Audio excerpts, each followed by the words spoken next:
Hi, Kyra here.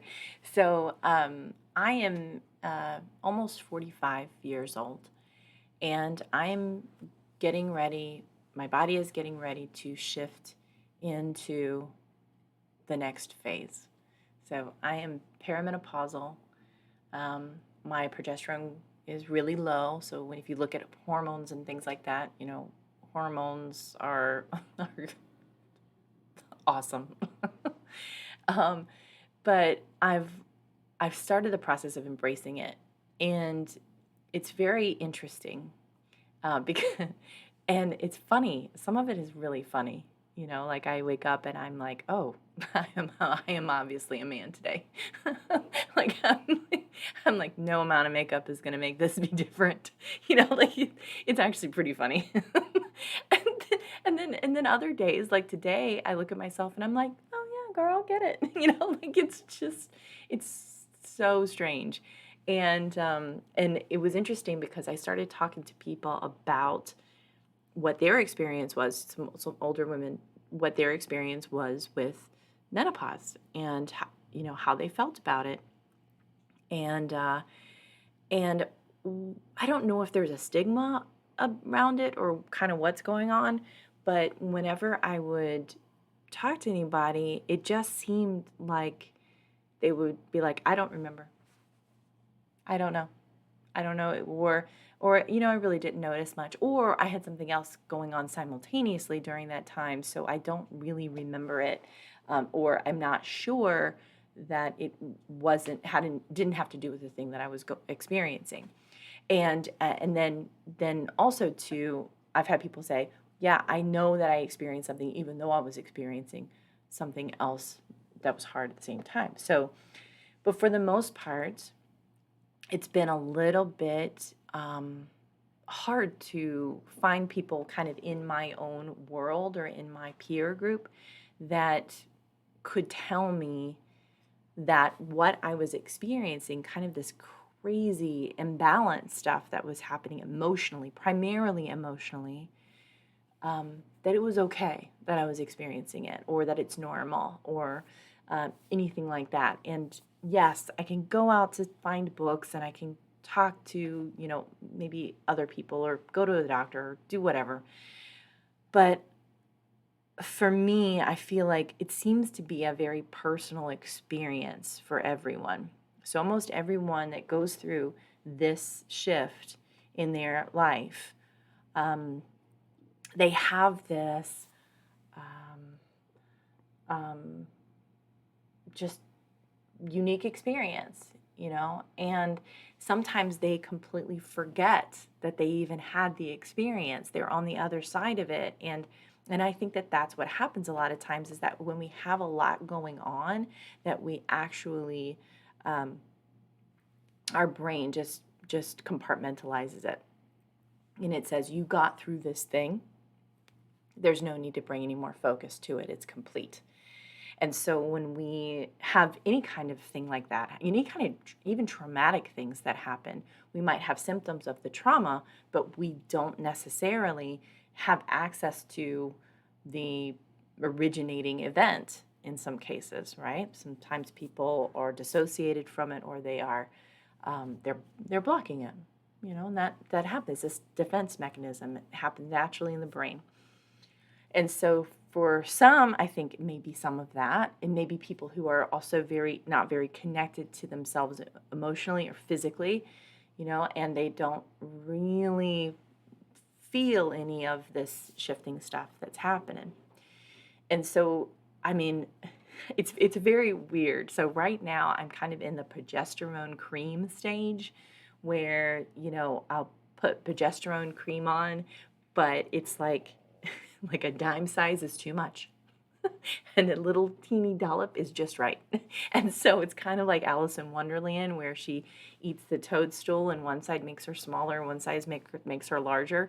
And, and I'm like, okay, lick, and then whoop.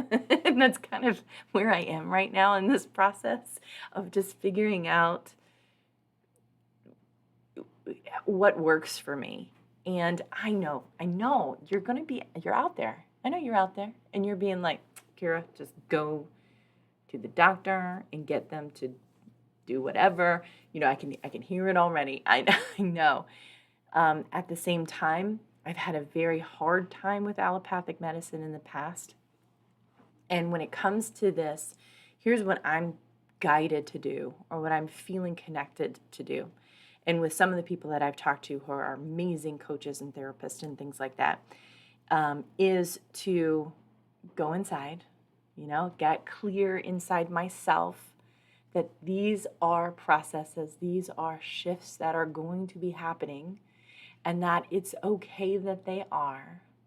And I'm allowed the process of letting it unfold, just like I did when I was a kid, during puberty, letting that unfold. And I also wonder, and this is just something that's coming up now, is I could probably connect the dots back and see some of that emotional turmoil during that time is being echoed here in this experience as well, because there was a hormonal imbalance then, there's a hormonal imbalance now. Now, is it really an imbalance? This is a good question, because when my body is supposed to do this. I'm supposed to do this. This is supposed to be happening. This is not like a weird, crazy, wild thing that is being done at me. It felt a little bit more isolating, which I generally feel a little bit more isolated anyway. But it felt a little bit more isolating when I would reach out and people would go, "Oh no, I was fine. I just got a little warm every once in a while." And I'm like sweating through my sheets, dying inside, wondering why I'm eating a chocolate lava cake at 11 p.m. Like, what is that? Or saving it because I know I'm going to emotionally need it later. Hoarding sweets like a little squirrel. Anyway, so I'm like, okay, so all of this is happening, but it's supposed to be. So yes, I can take some good steps. I already took one good step by getting my hormones checked. That's a good step. And then the next is that I have a ton of skills.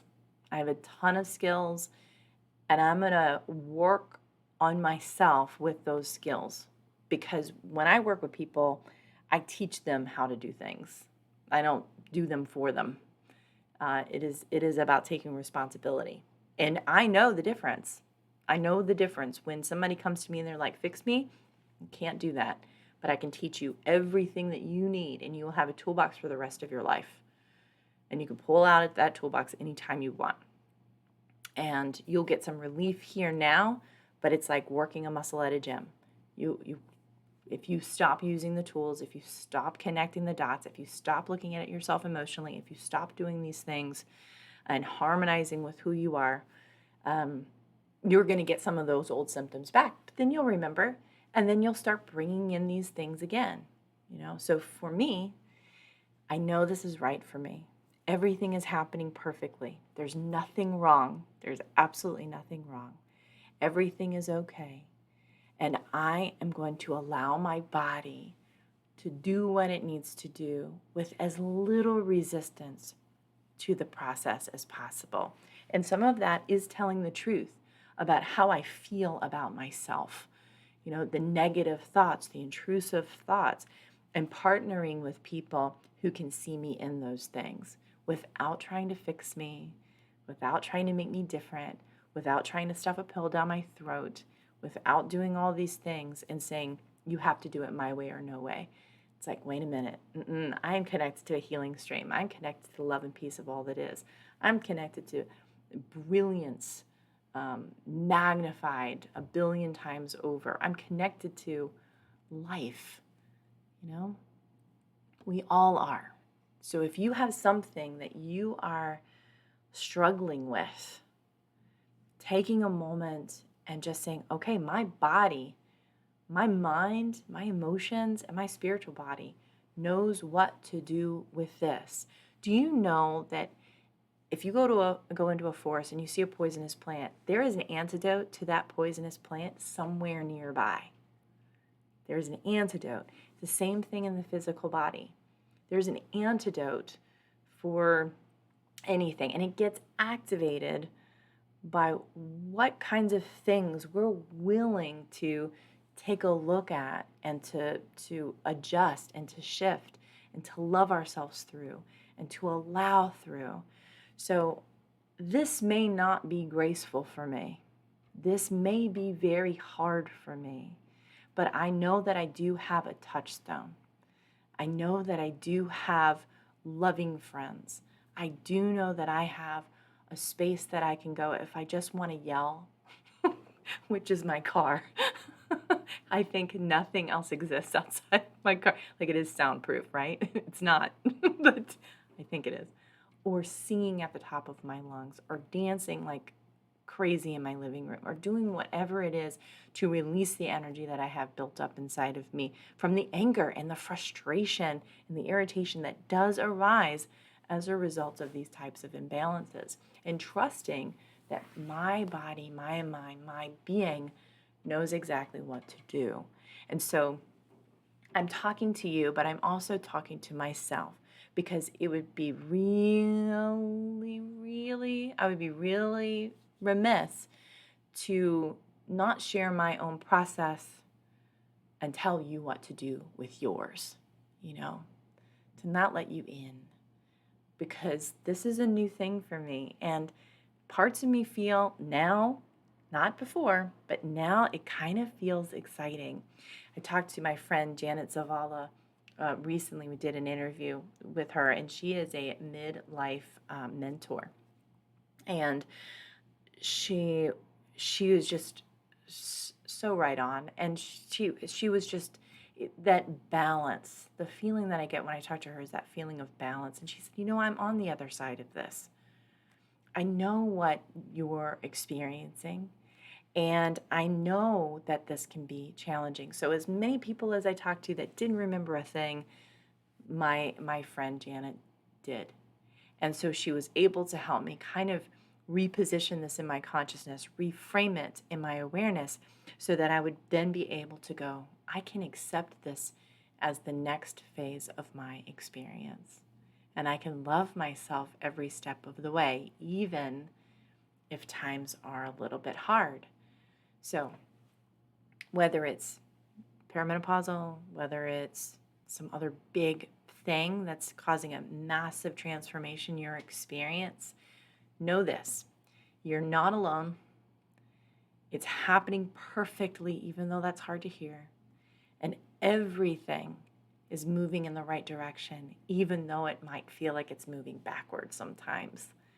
Just because something feels bad doesn't mean something good isn't happening. There is the other side of this. And once you get there, I promise you, it's going to get easier and easier along the way. I hope that you have a beautiful day, and I will be talking to you again soon. I'm Kyra Schaefer. Bye.